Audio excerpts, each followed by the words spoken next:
केजरीवाल पर दिल्ली हाईकोर्ट का फैसला आ गया है। अभी उन्हें कोई राहत नहीं मिलने वाली।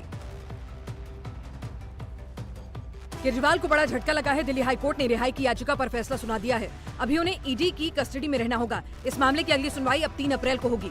केजरीवाल की गिरफ्तारी पर आज दिल्ली हाईकोर्ट में जमकर बहस हुई। वकील अभिषेक मनु सिंघवी ने गिरफ्तारी को गलत ठहराया।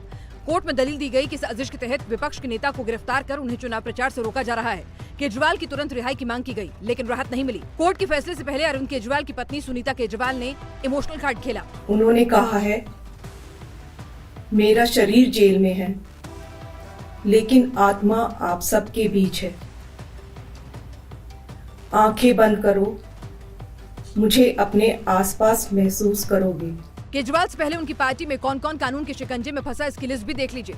अरविंद केजरीवाल 22 मार्च से ईडी की कस्टडी में है। मनीष सिसोदिया 26 फरवरी 2023 से जेल में बंद है। सत्येंद्र जैन भी 18 मार्च को जेल लौट गए हैं। वो 10 महीने से बेल पर थे। संजय सिंह 4 अक्टूबर 2023 से जेल में बंद है। केजरीवाल की गिरफ्तारी के बाद ही आम आदमी पार्टी ने कह दिया था कि केजरीवाल जेल से सरकार चलाएंगे। आम आदमी पार्टी केजरीवाल पर बवाल मचाने में बिजी है। उधर लोकसभा में उनके इकलौते सांसद ने भी पाला बदल लिया। केजरीवाल की गिरफ्तारी के विरोध में आज आम आदमी पार्टी के विधायकों ने विधानसभा में माहौल बनाया। आम आदमी पार्टी के सभी मंत्री विधायक पीली टी शर्ट में विधानसभा आए। मैं भी केजरीवाल टीम की टी शर्ट में केजरीवाल की गिरफ्तारी का विरोध किया। केंद्र सरकार के खिलाफ जमकर नारेबाजी की, पुतला फूंका। एक विधायक तो खुद को जंजीरों में बांधकर विधानसभा पहुंचे। केजरीवाल की गिरफ्तारी के बाद पहली बार बुलाया गया सेशन हंगामे के बीच स्थगित हो गया। आम आदमी पार्टी को झटके पर झटके लग रहे हैं। लोकसभा में आपके इकलौते सांसद सुशील कुमार रिंकू ने झाड़ू छोड़ कमल का हाथ थाम लिया और लगे हाथों इशारों में बड़ी बात भी कह दी। किसी तरह का कोई डर नहीं है, कोई भय नहीं है। डर तो उन लोगों को होगा जिन लोगों ने कोई घपले किए हैं, घोटाले किए हैं, जिनके ऊपर कोई जो सरकारी अदारे हैं, डिपार्टमेंट हैं, उनका पीछा कर रहे हैं। उन लोगों को डर होगा। कुछ दिन पहले आम आदमी पार्टी ने अपने 8 उम्मीदवारों की लिस्ट जारी की थी। आपने रिंकू को दोबारा जलंधर सीट देने की घोषणा की थी। इसके बावजूद उन्होंने पार्टी छोड़ने का फैसला किया। योगी ने यूपी की 80 सीटों पर विजय अभियान का श्री गणेश किया। श्री कृष्ण की नगरी मथुरा से नया नैरेटिव सेट किया। मथुरा में कृष्ण की बात, मेरठ में जय श्री राम और गाजियाबाद में भी राम का नाम। यूपी में योगी के मिशन 80 का आगाज हो चुका है। मिशन की शुरुआत पश्चिमी यूपी से हुई। योगी ने एक दिन में 3 सीटों को कवर किया। मैसेज पूरे पश्चिमी यूपी को दिया गया। तो जो आवाज देश की है, फिर एक बार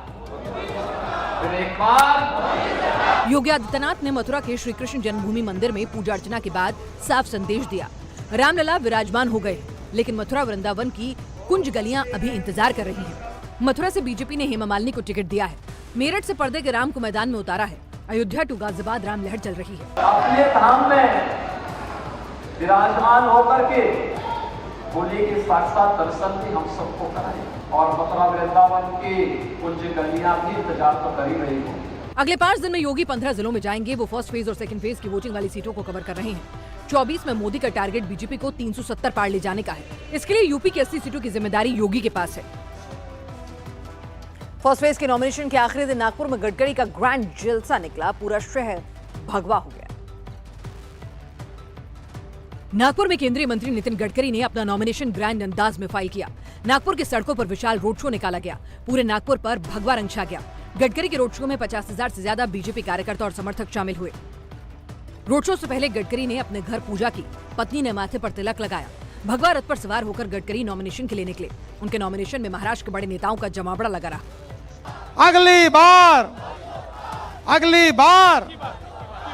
अब की बार।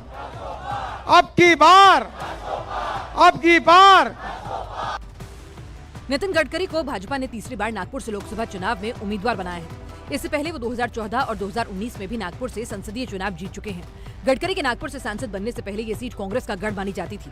2014 में लगातार 4 बार के कांग्रेस सांसद को भारी मतों से हराकर गडकरी ने चुनाव जीता था। इस बार कांग्रेस ने गडकरी के खिलाफ विकास ठाकरे को मैदान में उतारा है। विकास ठाकरे कांग्रेस के मौजूदा विधायक हैं।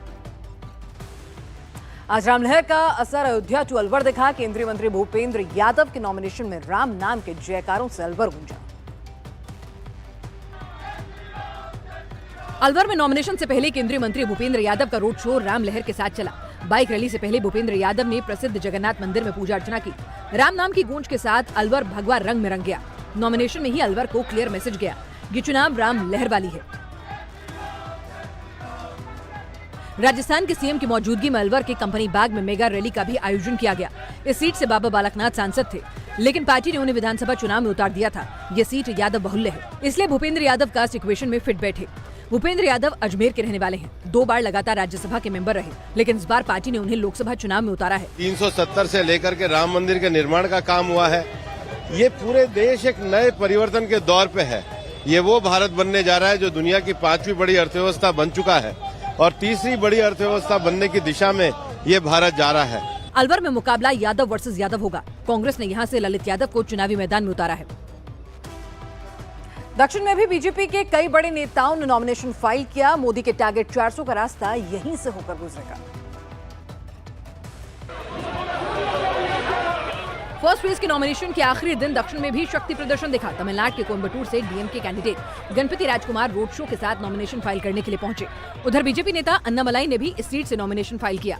कोयम्बटूर में इस बार मुकाबला डीएमके वर्सेस बीजेपी होगा। BJP candidate Annamalai Karnataka cadre के आईपीएस रह चुके हैं। 2019 में अन्नामलाई ने पुलिस सर्विस से इस्तीफा दिया और बीजेपी में शामिल हो गए। सिर्फ 37 साल की उम्र में बीजेपी ने अन्नामलाई को तमिलनाडु बीजेपी का अध्यक्ष बना दिया। उधर दक्षिण चेन्नई से डीएमके कैंडिडेट दयानिधि मारन ने भी नॉमिनेशन फाइल कर दिया है। चेन्नई दक्षिण से बीजेपी कैंडिडेट तमिलिसाई सौंदरराजन भी जोरदार कैंपेनिंग कर रही हैं। चेन्नई में तमिलिसाई के रोड शो में भगवा माहौल नजर आया।